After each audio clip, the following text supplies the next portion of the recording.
Hey everybody, it's the listening show. Thank you for coming. You started that like this is your log while being stranded on an island. Day 186. The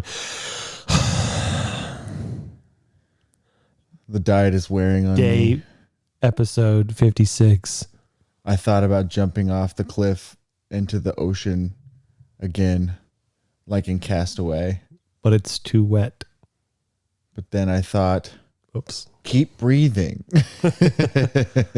from Castaway. I'm depressed. That's what's going on today. I don't have a good reason to be, so I want to just lay here and be sad. You want to bitch about it? Yeah. You can. Okay. I don't know what's going on.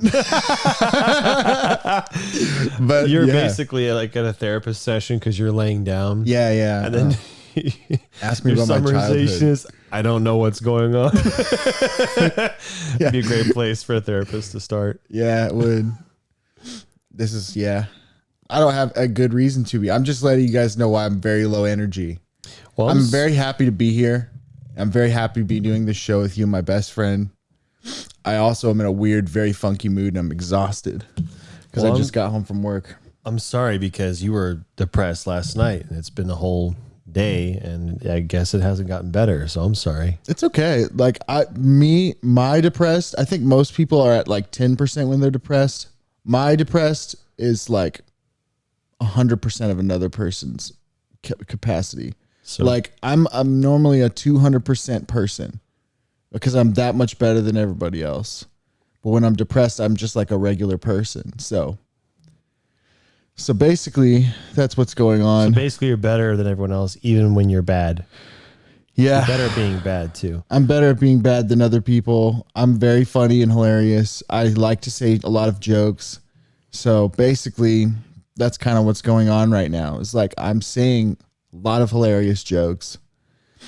And I'm depressed. So that yeah. whole 10% thing, was that bullshit? Or what I'm wondering is No, I don't how know. depressed are you is what I'm wondering. If 100% is you pull the trigger on the gun. Oh geez. And then 1% That's very is depressed. Well, like No, I'm not- There's I'm a not even- maximum, right? Okay, fine. Yeah. You jump off the bridge you're talking about. That's the 100. Like I'm completely faking it right now, which is fine because I fake it a lot. But the genuine happy to be here talking to you is for real. Like Yeah, I know that. That like right now, I want to do this, which is cool because I don't really want to do anything else. But how depressed are you? I don't know, man. It's hard to rank them, the depressings. It is hard. It's hard. But It's give not me a number. Oh, geez. If you're gonna bitch, Like from 1 to 10, like, so 10 is I'm the happiest I could be, and 0 is sure, I can convert that to 100. okay. But if you're gonna bitch, do it with right- posterity. So 3, I'm probably a 3 right now. So you're at 33% depression. 30%. Okay, write it down because you're optimistic. You're 30% depressed. That's No, kind of depressed. wait. One on a scale from 0 to 10. 0 being I died because of self murder. Okay, and then 10 is I'm very, very happy. I'm a 3 right now. That's what's going on. I'm not sad. I'm just like. But that would mean extremely- you're 66% depressed, and that doesn't sound No, right. that's 70% depressed. Well, it depends on which way you round it. Which 66, you round it up because you're on a 10th, so 70. But 66 is 2/3. I'm 7/10, so 70%. That's math. oh, Quick math.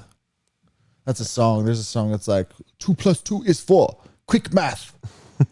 And it's like a really hard rap in it. I just thought of it just now. I don't want to just talk about like mathematically how depressed I am, but I can see where it's empirically utility. depressed. Yeah, I had like a decent day as far as days that I hate go Yeah. because I had to work today, and it was decent. Like I can't complain. I Good. just worked hard. So, but I am excited to talk to you, and I'd like to know how your day is and how depressed you are. You can say 2 if you want. You can like be like, I'm more depressed than you if you want. I'm not very depressed at all. In fact, I don't think I am depressed today. Really? Yeah. Like, so you're like a 7 out of 10? You see, I don't know if this is Weasley, but I kind of felt like this is what you were doing, which I didn't argue with because I think it's true for me too. I think happiness and depression, They're not the same. they're not measured in the same cup. Yeah. They're totally different things. Anyway, so happiness has nothing to do with it. I could be not depressed and I'm just not happy either. To clarify, I believe that as well. So like when I say 10, I don't mean just happy. I mean like the furthest away from that depression feeling, which is very clear and very, very involved and engaged in what you're doing and stuff. And like the more depressing you go is the more disengaged you are with things and like disconnected, I think is kind of the way I see it. So on the engagement and like very present spectrum, would you say you're like a? I'm more. I still don't know what the 0 or the 1 in 10 is on this, but I'm optimistic and productive today. That's so awesome. Yeah, man, that's really cool. That gives me a good thing. You get one of these. From Poppy. From Pappy. Or Poppy. I don't remember how it is. From Poppy. Thumbs That's from up. Kronk's New Groove when he's Poppy. like, all I ever wanted was a thumbs up from Poppy. He says something like, I have everything I need. I got everything I need. Not yet, you. Not yet, you don't. Because I think he says, not yet, you're not. And then he's like, then it cuts the Kronk. and he's like, oh, Poppy. Because that's what he says. Poppy. Yeah, that movie. I haven't seen that in a long time. I've seen it once or once and a half times. Maybe twice. Seen it once and a half. Maybe. I know I've seen it at least once. Yeah. I'm feeling less depressed by the second. That's good. Yeah. All this thumbs up from Poppy stuff is getting to me. Get like to my spirit. Well, something I want to ask you is something I ask others or myself if ever I feel depressed and whatnot. And that is just as a metric, quick little gauge. What are you looking forward to? Oh, nothing. Yeah, that's how I know I'm depressed. I don't think that's true. I think you're looking forward to.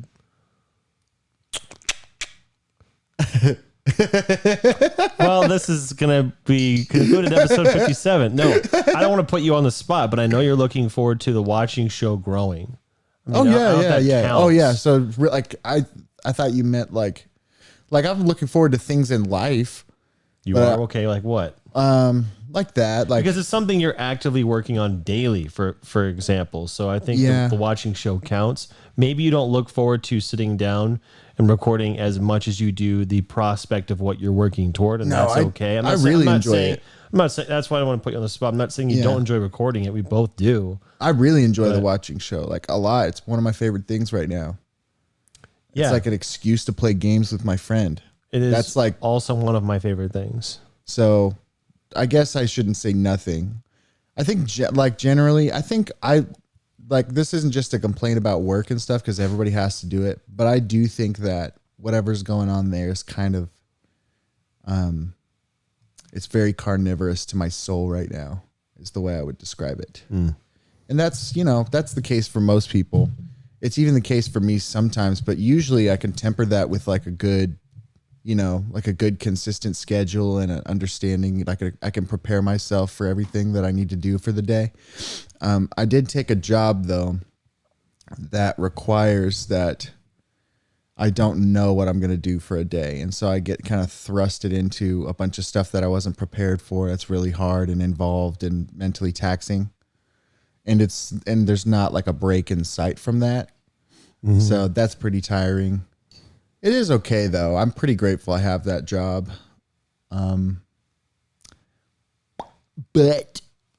But no. Cheers, my friend. Dink. This is a dink. Oh, you can dink. Thank you. Yeah. What a funny thing to drink to. I'm really thankful for my job, but no. Back to being depressed. Hey, Do you guys like when in the camera how this is what you see from me.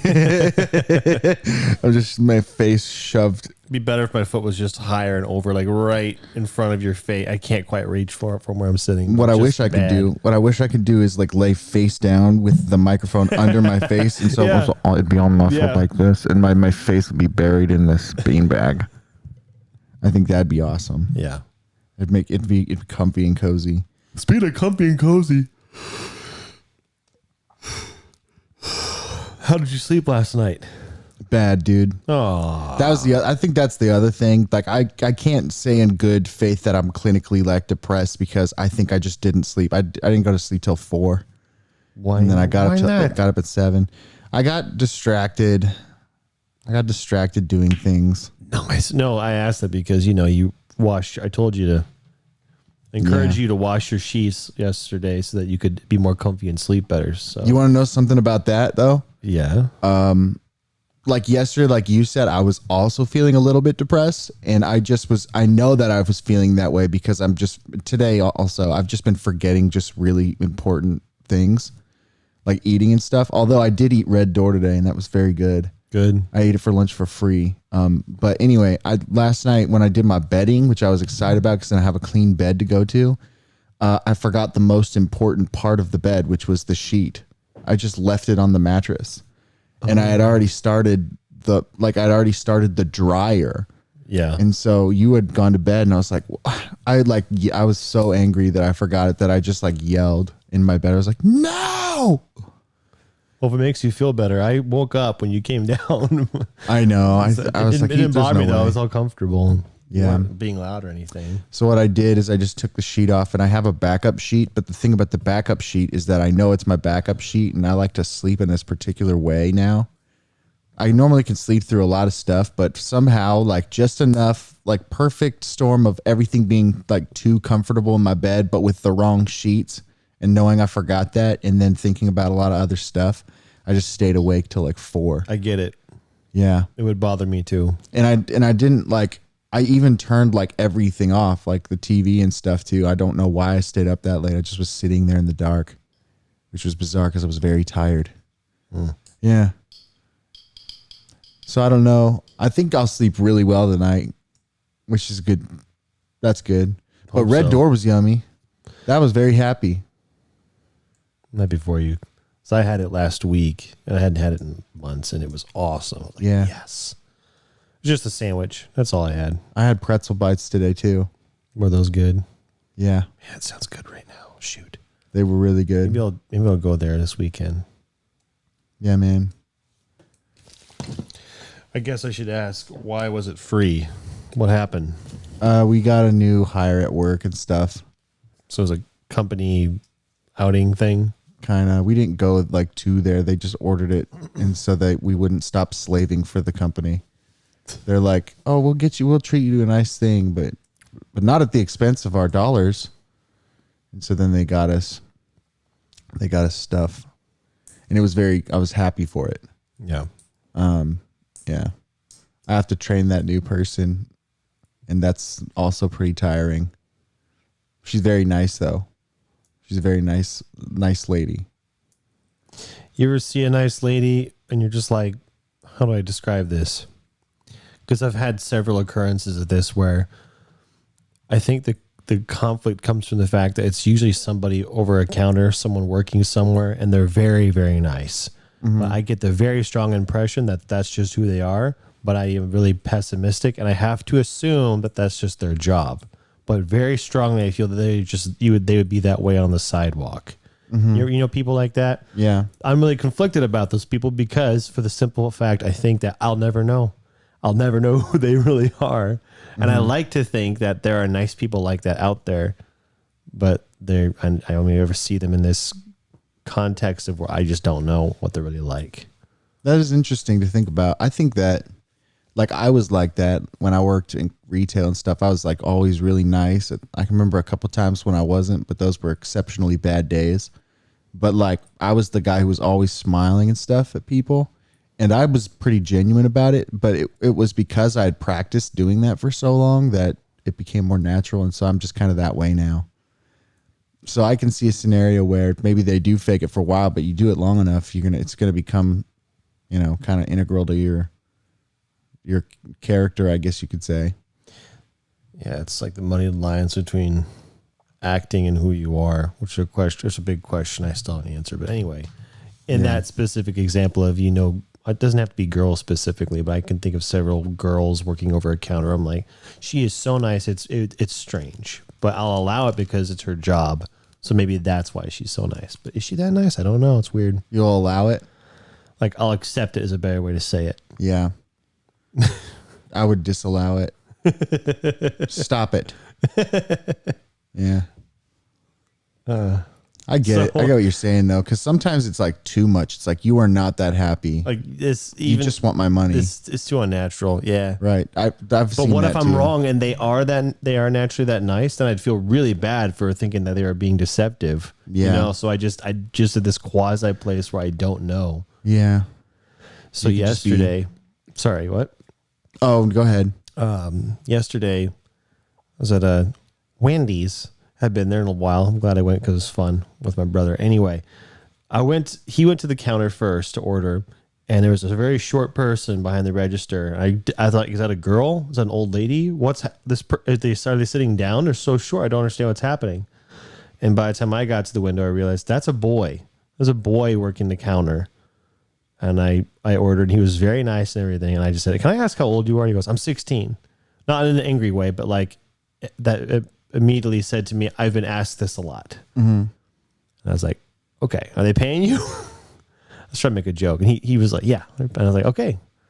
Something like that. Anyway, he looked like 12, 8 years old. He looked really young. He was very small. So I was very confused. There was no point to that story, but I've never had an experience, I don't think, where I thought there's a child working here because he looked like it. Interesting. Anyway, so I was like, good for you, dude. Working. Appreciate you. I told him on the way, I was like, thanks a lot. I appreciate you. He was really nice. He's like Chick-fil-A material. Yeah. At Wendy's. He's all being like, my pleasure. Saying That all happened stuff. once. I can't remember where it was. I think it was McDonald's. I ordered something and then they went, my pleasure. And I was like, I almost whipped around. What the fuck? Who do you think you are? This isn't Chick-fil-A. It was so strange. Yeah. And I'm not positive, but I really do think that one time at Chick-fil-A, a girl on the way, I said, "You're welcome." And I was like, try that again. And I was like, how you can't do that. It's just try so that strange. again. Yeah. They should say something McDonald's related, like my McDouble. Thank you very much. Have a McDay. My McFlurry. Have a McDay. That's not bad. Well, Mick, Mick something. Do you think if a guy named Mickey worked there, he'd be McMickey? No, it'd be Mickey. They don't change employees' names because of McDonald's. You would be McZack if you worked there. I wouldn't complain if I was McWalter by working there, but that's not how it works. Like you walk in and you have to be called that while you're there, like McMickey. And you know how Chick-fil-A employees are taught to say "You're my pleasure." The McDonald's ones are taught to call the customers McCustomers, and if you don't, then it's like, have a good day, McCustomer. And what if a guy's name was McMick? Then he'd be McMick. There's so many fun ways to say that. Mick. Mick. Just Mick. His name is MC. Oh, Mick MC. Mick McKempsey? Well, MC. That actually sounds like a name, though. Mick McKempsey? Yeah. Well, I meant if his name was MC, but it's pronounced, you say it like the letters MC. If we have any subscribers named Mick McKempsey, I'll give you all my money, and I mean that. But you're only saying it because you're 70% depressed. I don't care. They can have That's the whole point. They earned it. They have. If your name is Mick McKempsey, you got it. You got the money in. I'll Venmo you it all. I'll Venmo you all $1.16. I have 3 bank accounts, all with basically meaningless amounts of money, but I will accumulate it all to the cent and send it to you via Venmo. There will probably be just over the transaction limit, and then I will do 2 different transactions to send to you guys. And by you guys, I mean you, Mick McKempsey. Because you can't get together with your friends with that share parts of that name and say, together we are Mick McKemsey. Doesn't count. That doesn't count. Mickey McKemsey. Huh. That sounds like a name for a person in a book. I was thinking about that a lot today. I think it sounds like a baseball player. Yeah. I was thinking about writing a book again today. Kind of a lot. That was kind of the place I'd go to when I was like sad I was at work and stuff. In my mind is I would be like, all right, well, instead of thinking about what I'm doing, which would be a good idea, I'm going to think about a book I want to write someday. And so that's what I did. And let me tell you, it's awesome. Yeah. My book is awesome. It sounds stupid, but I totally get the feeling. Like this idea you haven't thought through yet. It's great. It's great. I know it's awesome. I've come up with like maybe one or two new ideas for it every few months because I think about it kind of a lot. And I'm pretty... So like, have we talked about long-term plans ever? There's a good chance. I can't recall anything specific though. Well, let's go for it because I want to hash this out. Want to get not as sad. Well, I'm already not as sad because you're my friend. But I'm also like, I would like to document my plans so that I can look back at this episode a million Think years about later. all the things you didn't do that you said you Sure. would. Or the shocking amount of things I did do because I figured some shit out. The reason I think you should do it though is because it's a really good antidote to depression is to have goals. Yeah, man. Whoa. It's fine. Eh. I meant to do it. I gotta sit up. You don't have to, but now your day's ruined again and we got to start over because No. setting up is bad. No, it is bad. It's pretty not good, but Setting up sucks. all right. So first part of the plan, which is like checked off now because we're doing it, is do the listening show, right? That was the first part of the plan. And that is just to do it, to start a thing. The second part of the plan was do the watching show, right? I actually started it. Yep, and we get to check that one off. Tim, we have to keep checking it off. Yeah. So we have to keep doing it. So far, not only have I done those things, but they're fun. Yeah, they're everything I hoped they would be because I'm enjoying them and I haven't gotten bored or anything. I can't wait to do the next one. Yep. So that's cool. So the next part of that plan is with those ventures and maybe a combination of other creative ventures, get to where I buy myself days away from a job that I have to work for a company. So that means use my supplemental time to do these shows, which is very fun. Somehow monetize them to the point where I can replace my salary with this or variants of creative endeavors. And with that extra time, I will do two things: writing some of my short stories ideas, and then working on a very long, basically a universe. I'm going to build the next Tolkien world. Basically, it's not a fantasy world. It's sort of like it's a lot of things. I'm very, very, very excited about it, and it's got a long, long, long way to go because worlds are big, and I want to build the world before I build the characters inside of it, kind of thing. Yeah, we talked about that because yeah, that's something I want to do too. So far, we're on the same track because I want to do what you're doing. I would like more or less for the watching show, listening show to be my main gig, my job. I want that to be my main source of income, which, be cool if it did one day. Yeah. I'd like that. And then maybe I shouldn't say, and then during that time, I want to use my free time to pursue things that I want to pursue. So writing a universe is something I do want to do. I have a whole list of things I'd like to do. Mostly they're things I want to learn or skills I want to try at. But I don't know if that's going to open up because we're going to talk about, I guess right now, our plans. What'd you say you wanted to talk about? Our goals? Well,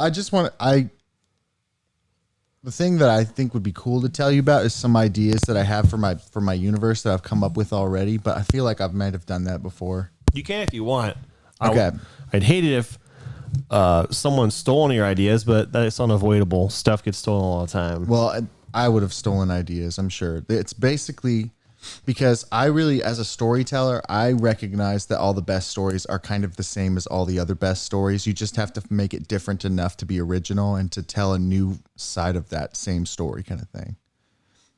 From a new perspective. I can see this opening up into a big conversation, which I'm okay with because I have lots of thoughts. But anyway, what are some things about your universe? Motifs and reoccurring themes that kind of repeat through all the best stories ever. Things like sacrifice, things like struggle, and against all odds. Those kinds of stories. Things about malevolence and like deep malevolence, and the kind that's like really scary. I would like it if there was a tinge of horror to my universe. Yeah. Regardless of the genre that you tell, there's always room for a little bit of horror, tasteful amount. So I think I've described the world in which regular guy gets sucked into an alternate dimension. Yeah, I don't know if you just talked about it on the show, but I know what you're talking about. I think I did briefly. So part of the fun of building the universe is building the new dimension and all the creatures that reside in it. I kind of thought it might be fun in this universe to build a parallel where the people that got sent to the new universe got sort of got cut and pasted. But because they're like alternate dimensions, it would have flipped it the same way reverse. And so some of the creatures, the terrifying creatures that were in this world, also got like ravaged the real world too. So I had that kind of in mind too, which would be interesting, sort of a flip flop between dimensions kind of thing. I don't know what I would do with that. I'm mostly focused on the new one, right? So one of the ideas that I just sort of is an extra idea that I've been floating with is the idea of like something that I'm going to call, I don't know what I'm going to call it exactly. Maybe the pool, something like that. But essentially imagine a dark desert, place. It's just empty and cold. I have a very specific image in my head of what this place looks like from when you talked about before and whatever. Mm-hmm. Like when you read a book, if you're really into it, you create the images in your head, and it may be completely different from what you have. But it doesn't matter because you like yours anyway. But sorry, so I have an image already of this place. So it's cool scale skies like purples. I was going to say purple sky. Yep. So it looks like blues. Evening, but it's a little bit romanticized or kind of fictional because it's purple, and then then there's like yellow or just orange sand. So it's kind of colorful, but then there's a lot of dark. So instead of like white clouds, there's like black clouds. That's what I'm thinking. But anyway, I should shut up. You describe it the way. Think the real world in the Matrix, where it's completely dark and like maybe not stormy, but like the ground is black, like charred black, but it's maybe sand kind of thing. Not jet black, but just dark. Mm-hmm. And imagine it's just cold. It's not breezy cold. Like it's not bone chilling because the breeze is cold. It's cold because it's just very stale and just slowly creeps in like your insides. And there's cold. No wind. No wind. I got that. It's silent because I can see it. It's silent, and that's part of the scary part. Is because the creatures that are all life almost just gone. Yes. Now imagine, this is sort of the part where it gave me chills kind of when I thought of the idea. Imagine there's a warmth, and then you can see like a glowing, like a light, and it's sort of this oasis, and you feel like drawn by it. Because it's warm, it's different, and you can hear like something melodic. Anyway, and you go there, and when you go inside this oasis where there's glowing, there's like avatar freaking plants where the plants are like LED lights and stupid shit like that.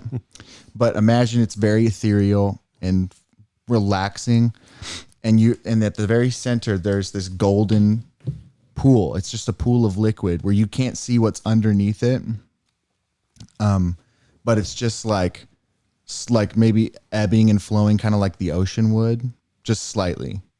But like it's glowing. It's like a golden glow, and it's warm, and you're just like you find yourself, the closer you get, the warmer you feel. You get like tickles on your body, and then you just like get stuck looking at this light.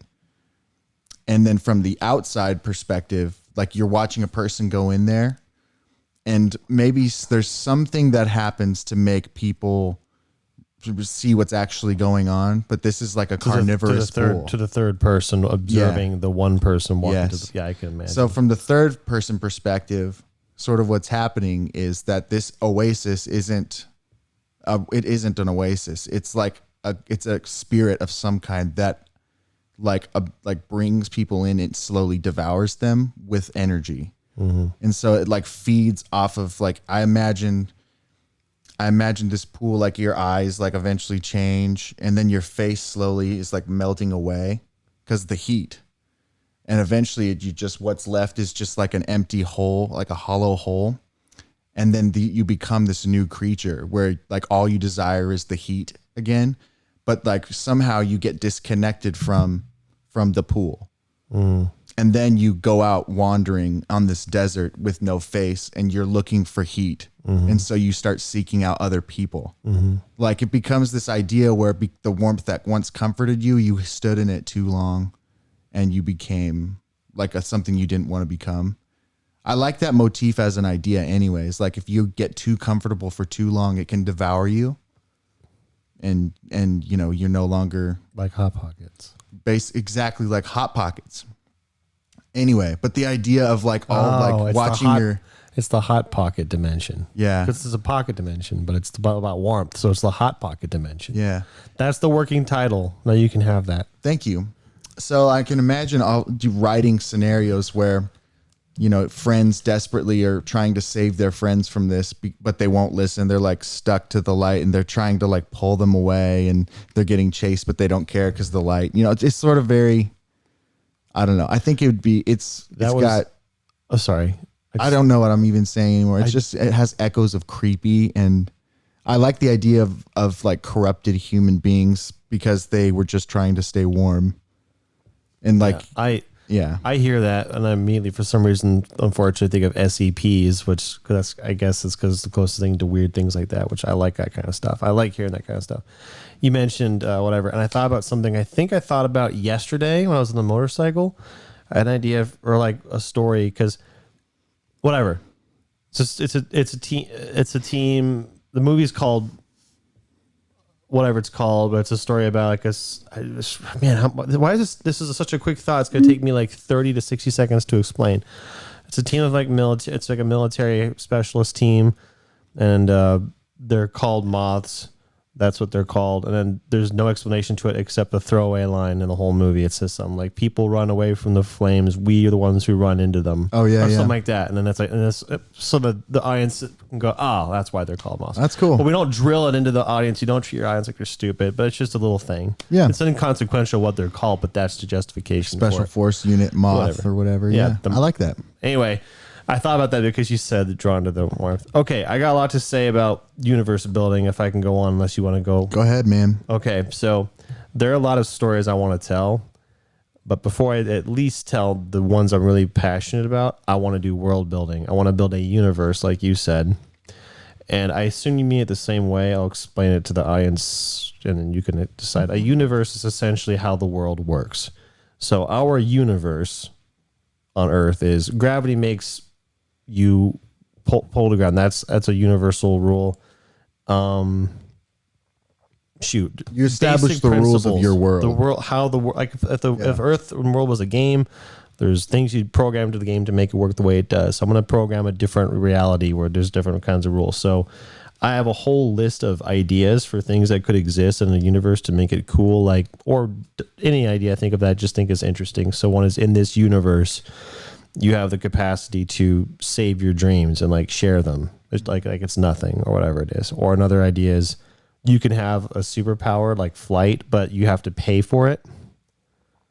But just different ideas. And so what I'm going to do at one point is when I'm really itching to write a story, or after I've written so many ideas down, do the long, hard process of thinking about all the stories I want to tell in the back of my mind and going through this list of universal rules and picking the ones I'm going to stick with and build a world with. So I have to choose, like, if they conflict, I got to get rid of one. If it's too stupid, I got to get rid of it. And again, I got to think about the stories I want to tell. Can I still tell the stories if this is how the world works?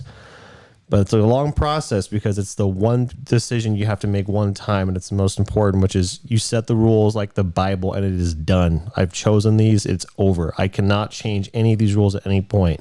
Unless The only- you break the rule to satisfy the narrative in like The only in way a I could do that, Yeah. the only way I could do that is to not reveal rules that already exist. Exactly. They're in the Bible, the rule Bible.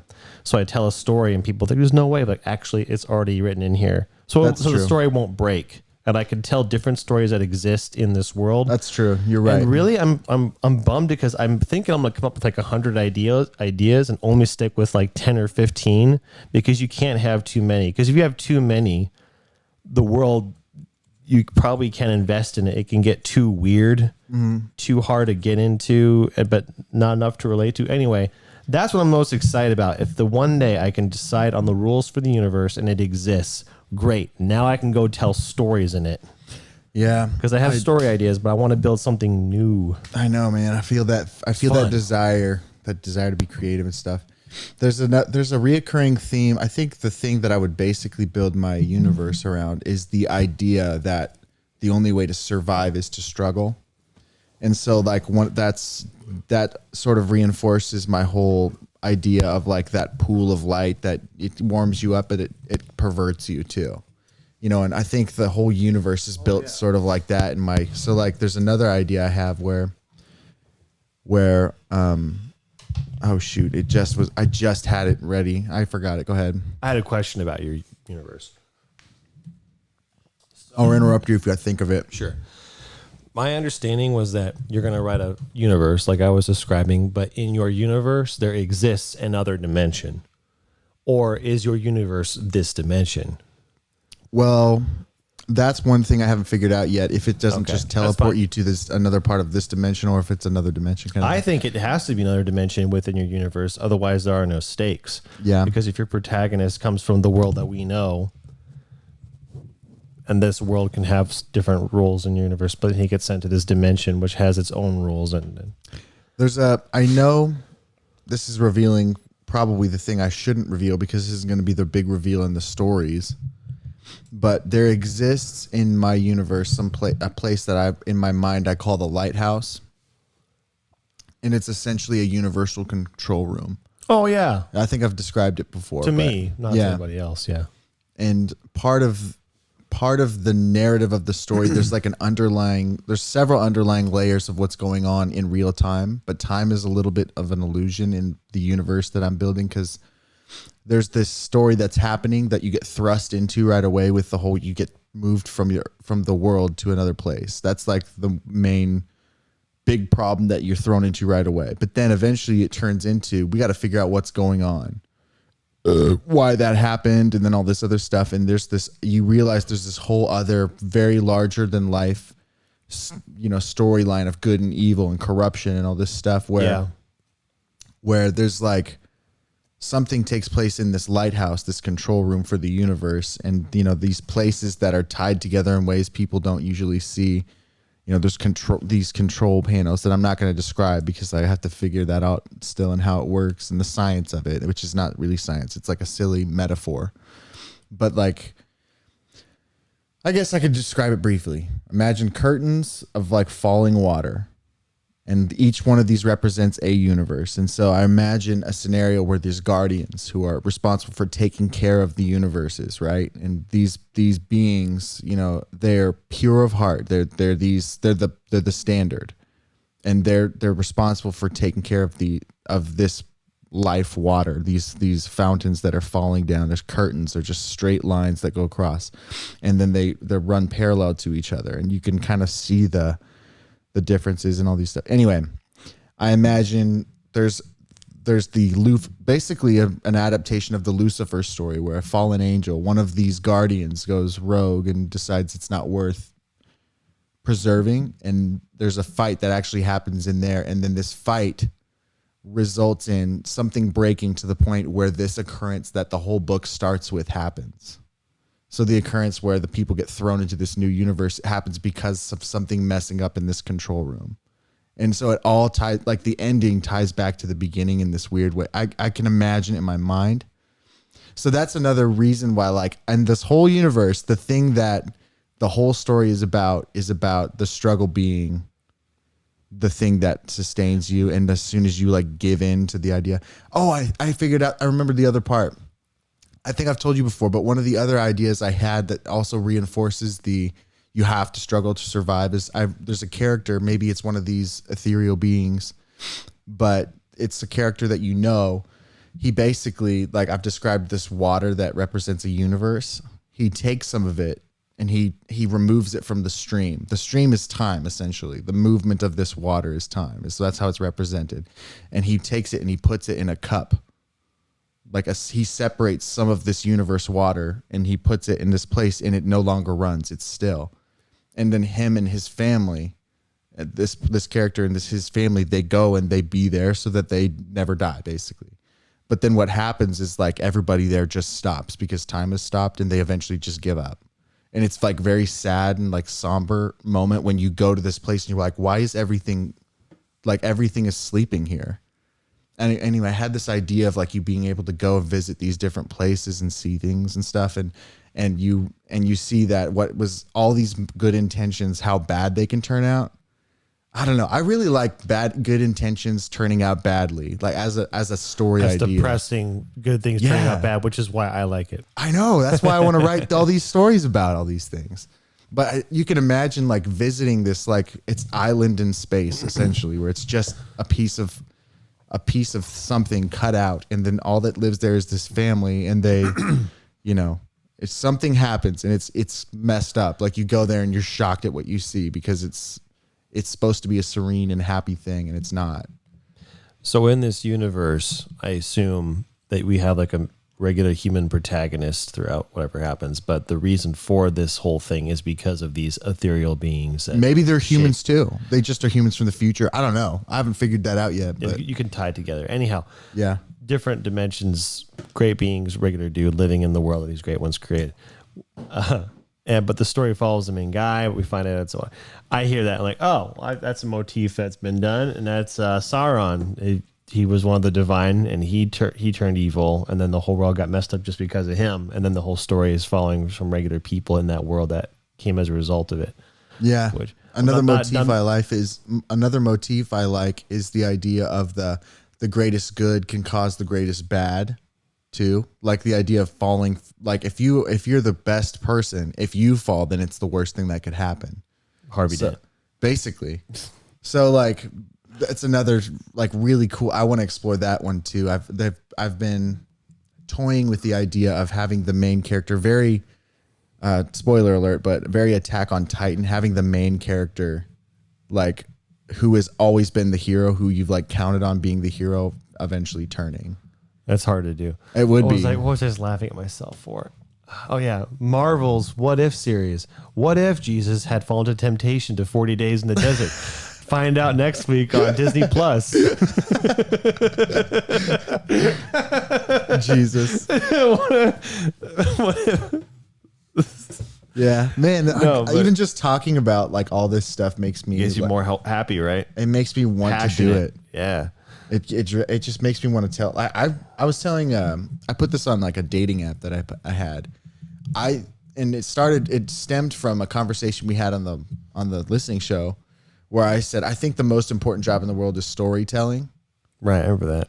I put that on my like dating profile bio because and people have been shocked by that. Like, you really, that's not the most important story. And then I like get to explain to them like, well, think about the best thing you could do as a career. And then they're like, well, probably be like a doctor or a nurse and save lives. It's like, that's pretty good.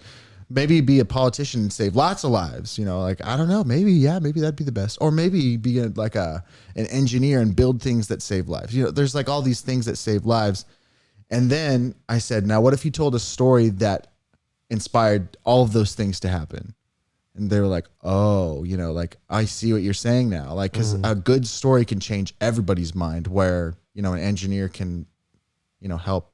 Like, those are all important jobs. Don't get me wrong. Those are like super, like some of the most important jobs. But I get it. But I think the only things that have changed the world for thousands of years have been stories, Yeah, that's like Jesus. Like that story by itself changed everything. And it's a story.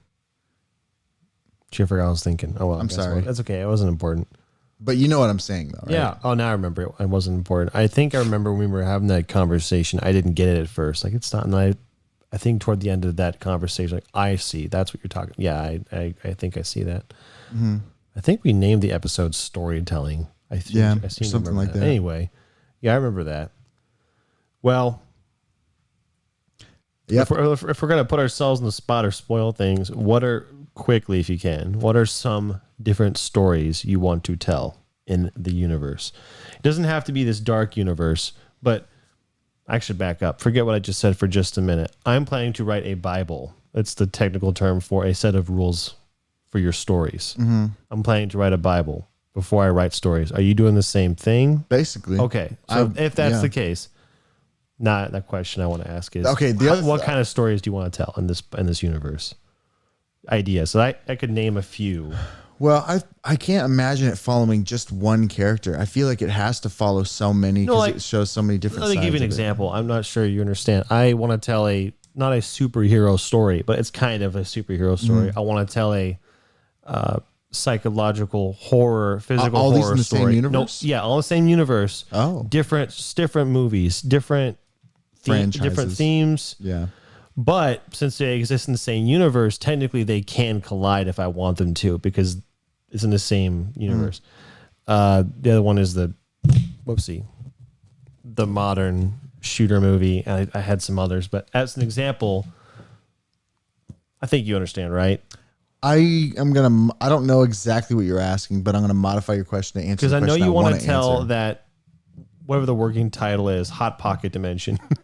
You want to tell that story, and that could be a book, series of books, movie, whatever. Now, say you want to tell like a rom-com story. And I know there's kinds of stories I want to tell. If Okay, that's what you're kinds asking. of stories, and they all exist in the same universe. They don't have to touch They each don't other. though. They don't have. They don't what? Sorry. They don't exist in the same. I have one story for that universe, and that. Okay, So that was the first question I asked. If you're going Yeah. to build a Bible and tell different stories, but- No. Okay. Well, yes, but I imagine it all being a part of the same thing. I just remembered one story I wanted to tell. You'll What? remember. I'm not trying to tell it to them necessarily, but the guy who can see when everyone's going to die. Yeah, So that's an interesting idea. story. So for an example, That'd be an interesting character in my universe. Because there's like that universe kind of works weird with all the time stuff. You can fit people in. well, I think I can tell us without spoiling too much, but to explain the Bible rule thing, I think this is a good example. So this story I want to tell is on the main character. The premise is he can see when people are going to die. There's like a timer above their heads for him. We never see this, but he proves it to the audience and the characters in the story by saying this. Yeah. Now, if I've written a Bible that says how do I explain how this guy has this ability, and what other rules in the Bibles would negate this? So you have to be very careful once you've written these rules. Anyway, that story could be told in this, let's say, to be arbitrary, in this universe's time period in 1980. But then I want to tell the story about my superhero, which takes place in 2020. They could both take place in 1980 in this universe, but they don't have to know each other, because what one does doesn't necessarily affect the other. For example, if you know what I'm saying, you can fit certain things in the universe. Some fit together and some can't. But you have a whole years to work with potentially. This one takes place at the year 3000, way after this happened, where everybody died on Earth. So how does this story make sense? You know? Yeah. But I like those constraints. I do too. I do like that. I remember having this conversation with you about the guy with the timer, because I remember then I said, what if you had... Oh, you said something better. What was it? As the plot twist is that it's like sort of like a hero film where he does something, and like one of the crux moments of the film is that he sees someone's timer change. He realizes he actually does have control over it, because before he never thought he did, kind of thing. And so it's like a really critical and scary moment, because like he does something and he sees someone's timer go all the way down, and so he spends the rest of the movie trying to figure. I don't know, like. It's a cool twist idea. I remember that conversation too. I have my own twist that I don't want to say because I want to spoil it, but oh yeah, I've already spoiled a lot of my twists. It's okay. My twist and your twist, it'd be difficult to make them both work. So it's that kind of thing where you have to choose your rules. Can you tell me off the show? What? Oh yeah, sure. I'll tell you off. Yeah, fuck off, Zach. Yeah. I was confused as to what you were asking. I had another he had another motif for an idea that I like. Is I like the motif of the old wise person who's made terrible, like who used to be a monster. Like I really like that as a motif, and so I kind of came up with this idea for a character who he's like all scarred, but he's like kind and wise. And then at some point, you know, in some way of being able to see the past, the characters who have looked up to this guy have seen his past and sees that, you know, it was for a while, it was like him and his brother, and he ended up killing his brother somehow, the Cain and Abel story or something, and how he used to be like the bad one. Anyway, like I have like all these ideas of nuance and goodness and badness. I think that's actually kind of what it comes down to, is nuance and good and bad, good and evil as an idea. Because there's like so many things. I like the idea of modeling it, but I'm going to rant about the whole rules of coexisting thing. So as an example, I said, what if everybody could have the ability to purchase abilities, which would mean that there's people that just fly around and that's normal. Yeah. With that one rule, how do you tell a normal story? So say no one knows these rules. You're following an average Joe. In the background, you just see people flying around. You're like, what the is happening? You have to introduce, I like the idea of introducing just enough things to it's like interesting, but not one or two things. Like, I don't understand what's happening. Why are people flying? They're not even addressing it. It doesn't make sense. It's so challenging, but I think there's a good stew. Like, take any universe that takes place in a mostly modern setting. So not Star Wars, that's outer space. So Harry Potter has some rules and it takes place in more or less present day. You're introduced to the critical ones right away. Like the fact that there is magic. That's a big, crucial thing. Yeah. Now, imagine this universe exists, the Harry Potter universe. You've never heard about it yet. And we're going to tell a story about a normal person that just happens to take place in the Harry Potter universe. It is possible to tell one modern day without having any kind of visual or character differences that make you go, what? Because it's just the Harry Potter stuff is mostly underground. The fact that they have to hide their magic from muggles is like a big, if you wanted to tell other stories. Yeah. It's interesting. I like the idea of trying to come up with the fun ideas that are cool together, that are make the world interesting to look at, but not so much that you get overwhelmed and confused and this is stupid and I don't know what's going on. I would love to, just as, man, this would be a dream. And it's not because it's, well, I'll just say it, but like talk to J.K. Rowling and just ask her like, okay, you made this universe. Did it happen? It didn't happen overnight, but how long did it take? And like, what did you do to build the universe? Did it become self-evident as you were writing things? Of course this would happen in my universe. Or did you plan out the universe and then let the rest play itself out? Because there's so much consistency through the storytelling. And very little, if any, rule breaking that I can think of. I can't think of any myself. Like, there's obviously with that much magic, you get to the point where there are certain things where you're like, why don't you just Wingardium Leviosa and float up? That there's stuff like that everywhere, but it's not apparent. It's not critical to the story at any point. Yeah, it's not. So I wonder how often she had to wrestle with conflicting with her own ideas, and I just wish I could ask her, like, as a storyteller. That's the question. It's a yes or no question. Basically, I'd like to ask is, did you come up with the rule book first, or did you make it up as you went along? I think she made it up as she went along, and if she did, she did a good job. It's really hard. Good enough, yeah, for sure. It's really hard to make up and then not conflict, but then also have room to introduce new ideas later. Yeah. Anyway. I wonder how long it took for her to know that the thing that made Harry special was the fact he was a Horcrux, for example. Like, that's did a she great have question. that idea episode 1? I bet. Book 1? I only saw the movies. I haven't read the books. I'm sure there's way more details. I had the impression by watching the movies, which isn't a good impression, that she came up with it like halfway through. That's and kind if of you the did, idea like, good job. Yeah. Good job. I mean, like, that's good. Yeah. I mean, man, that's tough to do. Yeah. I mean, anyway, it's tough. I would argue that not only is it more difficult to make up rules as you go along, but it is way more prone to making errors. Yes. And I just think it's super important for me, if I was to build a universe, do that first and then stick with it, which would be really hard because one day you might come up with a great idea and you want to change it. You go, no. Under no circumstances can these rules change. Now find the best way to tell stories with these rules. That's what I'm going to try to do. Yeah, I feel like I would sacrifice rules at the Expense. Well, I would sacrifice rules to make a better story. I know what at you the mean. expense of a worse story, I guess is the way I would say it. Like, because that's what I want the best, truest, most repeatable story, because that's the thing that works. I mean, you look at the best. What are the best universes ever made? I think Narnia. I think Tolkien. I think Hogwarts. You know, I think Star Wars, maybe. Like even though that one's it's super flawed and stuff, but like those are the ones I think of because they're just so thorough. But there's a lot more to be. But then every one of those, what's the commonality between them? Very hard dichotomy, emphasis of good and evil. Like very hard. Yeah. Like it's and like nuance and some nuance in between. Where, I mean, in Harry Potter, like in I think in all of those, there's evil with the good. Like Harry Potter, he's a Horcrux. Luke Skywalker, the original trilogy, he wrestles with Vader's that. son. Yep. And then with like Lord of the Rings, of course, the Frodo. main character is holding the ring of power, like the evilest thing. It's like you carry the burden of evil in the main character.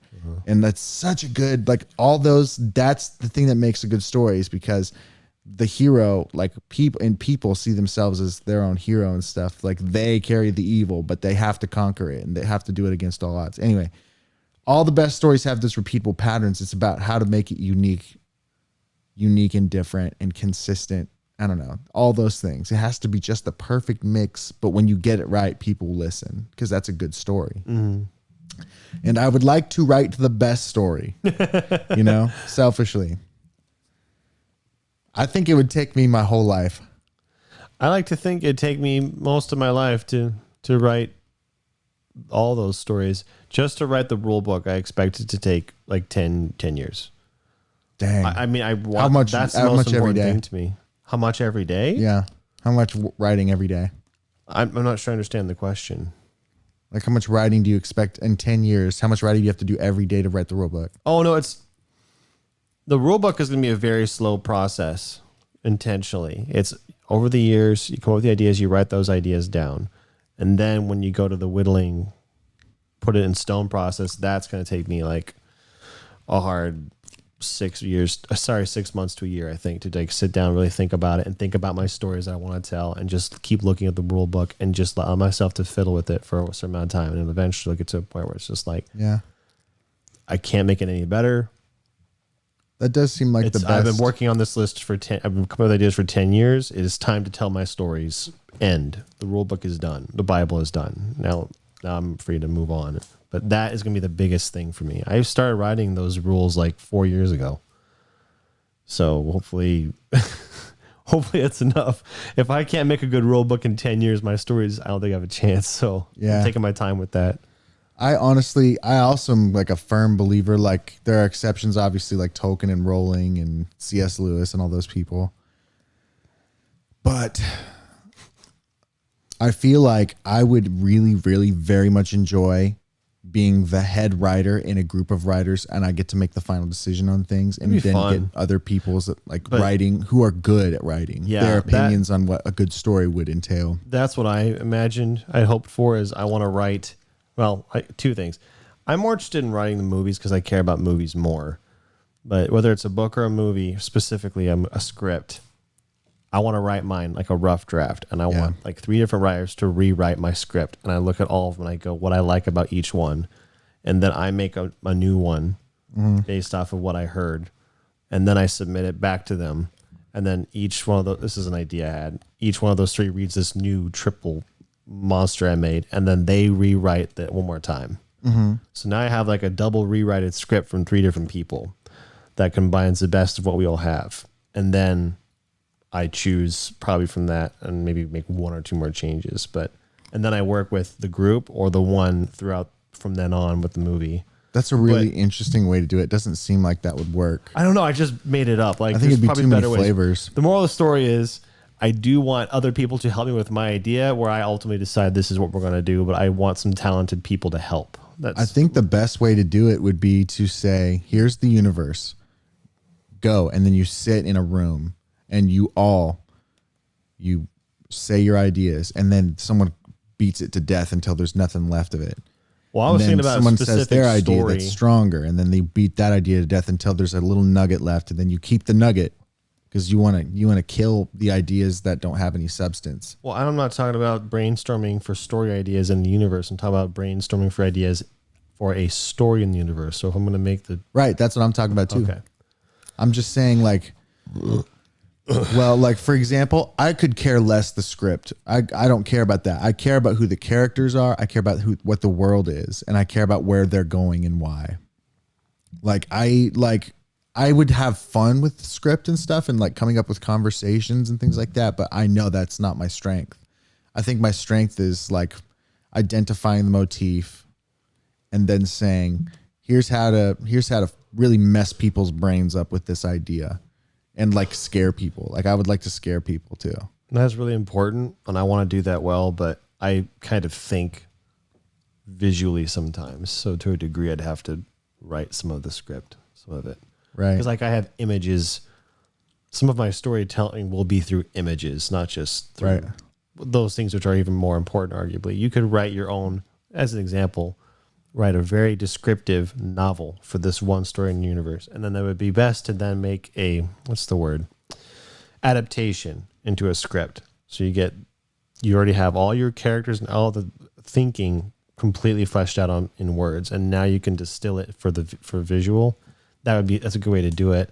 I don't know I'm going to do all those stages though. I think I'm going to write down an unofficial novel for myself that's not released, that has the whole story Bible, not the universe Bible, the story Bible. And then from that, I think that's what I'm going to do.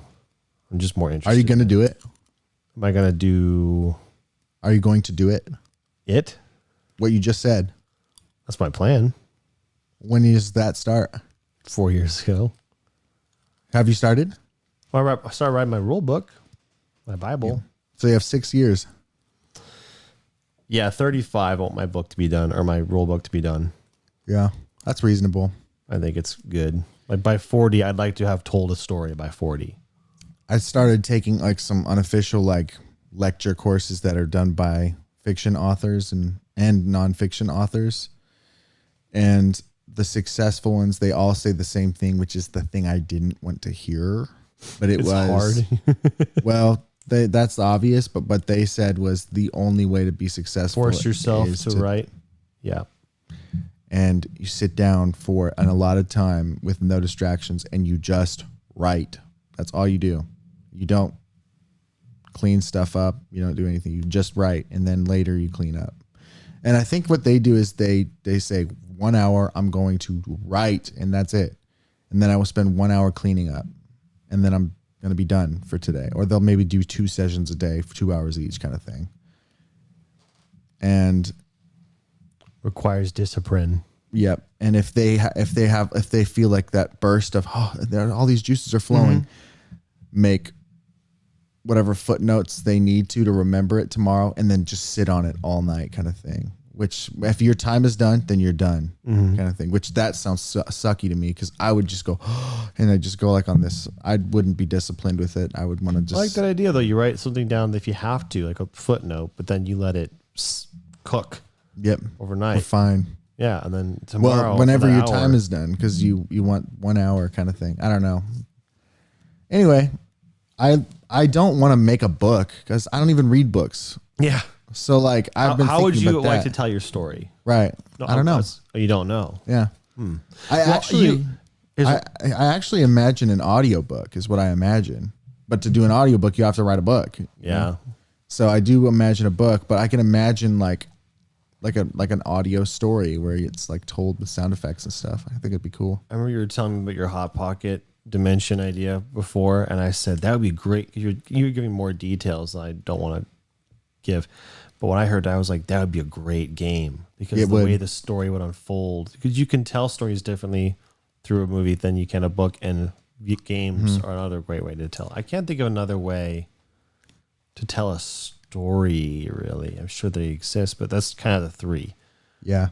literature, movies, and games. And it's I think it's just too much narrative substance for a game, though. You know. well, it depends. It depends on what the story is. Like the Halo, for example. I'm sure there's a great movie version of it, the story, because I'm very familiar with all the stories in it. But the game format works best for the kind of story that it is, which makes sense. It was written to be a game. Right. So I'm not saying you need to make a game, but besides, since you said you didn't want to write, I was like, well, maybe you can think about how a game might. Yeah, no, I do. It's more along the lines. I'm not even the best writer in my family. I'm not even the second best writer in my family. I might barely be the third best writer in my immediate family. So it's like, I'm the best writer in my family. are you a writer? RIDER, Yeah. I don't know who's the best writer. Probably my sister. Yeah, Really? probably not me. I don't know. So of all the things, like, how am I going to write the best story in the world if I'm not even the second best writer of the 5 people in my immediate family? Because you're gonna work harder and be better than everybody else, Nah, and get lucky. You need to get lucky too. I will get lucky. This all spawned from you asking me what Long-term our plans. goals are. Yeah, long term. So what's crazy is that, like, in this fantasy, that was to just to wrap it all back up to that. In this fantasy where eventually I get to be my own boss and stuff, I've bought myself 10 hours a day. And in my mind, I think I could dedicate 2 hours to writing in, a day. And then I have 2 hours to do other kinds of creative things. And then I have 6 extra hours to do all the other stuff that surely will busy me at that point. Like cooking and stuff, family, I don't know, sports. I can just imagine how cool life could be if I wasn't working all the time. How many things I could create. And that hopeful thought made me forget I was depressed. Yep. I remembered. Yeah. I never forgot. I was like, Yeah. you'll remember later that you're depressed, but this is good because it's helping you now. Like, I didn't forget the whole time, but like just now, like how excited I got about the idea of not being able to have to do what I'm going to have to do for a while, including tomorrow again, and the next day, and the next day, and the next day, and then all next week, and then the week after that, for the foreseeable future. It's hopeful. You could always die. That's my next plan. If this one doesn't work with me doing all this stuff I hate every day, then I'll do that. That's not funny. I wasn't telling you to do it. I was saying it might happen to you. Yeah, well, I might do that anyway. I mean, and that, not that I would do it to myself, but that I might die because you might die. Well, thanks for joining us on the listening We show. brought it back to depression. This was, We could end it on a high note. That's not reasonable. yeah. I hope I wasn't complaining too much. I don't think I brought the mood down. You weren't. Neither of them. Not to be inconsiderate, but I thought you being depressed was pretty funny. That's good. That's funny.